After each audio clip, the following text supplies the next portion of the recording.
So green roofs, what are they and where do they fit into our society? This is Brisbane, the beautiful city that we all choose to live in, and actually the city that Green Roofs Australia was founded in 2007 by a group of passionate people that decided to set up a not-for-profit organisation to spread the word about green roofs. The issue with cities is that we all choose to live in them, and they've predicted that by the end of this century we're actually going to be a species that is totally urbanised.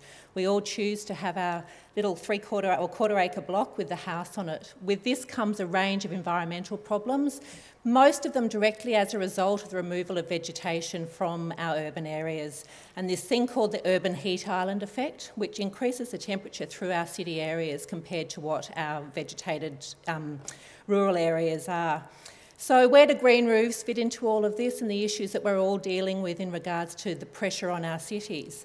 They've been around for a long time. I'm sure a number of you have seen amazing photos of sod-covered roofs back in the time of the Vikings and through Scotland. This is a more modern green roof. This is on the Chicago Town Hall, and Chicago's out there to try and prove itself as being the greenest city in the United States, with a Lord Mayor who is practising what he preaches and decided to put a green roof on his town hall. Where can green roofs go? Here's a little garage in Minneapolis, in Minnesota, where they're trying to improve the quality of their stormwater. As a result of urban development, our stormwater systems suffer terribly. A fantastic example of what is termed a park in the sky.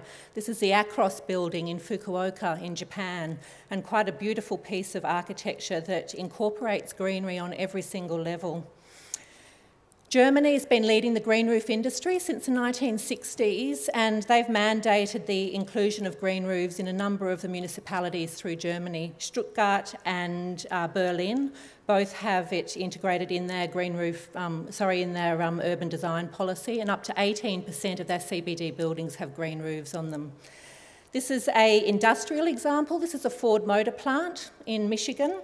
And you can see at the back of the slide there how incredibly ugly it is, and then the green roof on the Ford motor plant. This is going back to Chicago, where they've put a green roof over a 6-storey car park. It's called Millennium Park. It's 24 acres in the CBD of Chicago. Another industrial example, this is Marina Barrage in Singapore. So an example of where you can turn something that's an industrial use into something that's quite beautiful, and thus opening it up as green urban space for the urban residents to enjoy.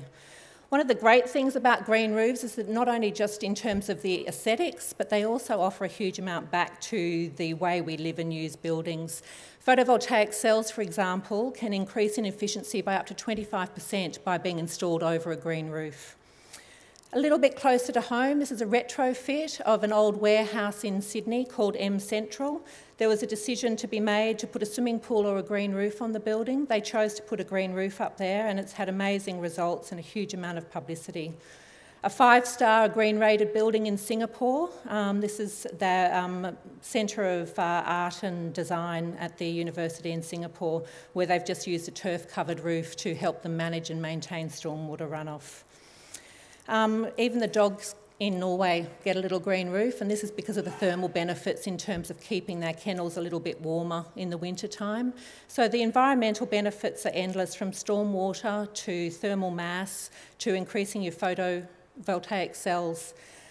This was a little game that they played in Sheffield in the UK, where they were doing a lot of research on green roofs and decided to cover their bus stops through the city just with a simple turf profile, and just getting it out there to the general public in terms of what we can be doing.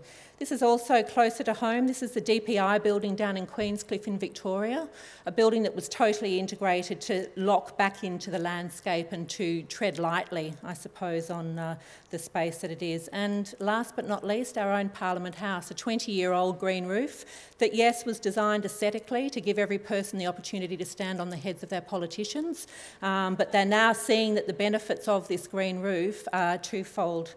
And, you know, somebody else who's trying to reduce their carbon footprint, a little taxi driver in Shanghai who's decided that putting a little bit of green on his roof might help to alleviate the pressure of his carbon footprint in one of the world's most highly populated cities.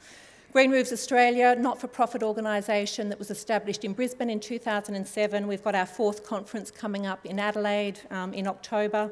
Anybody who's interested in any more information, you can contact me through the Green Roofs Australia website. Thank you.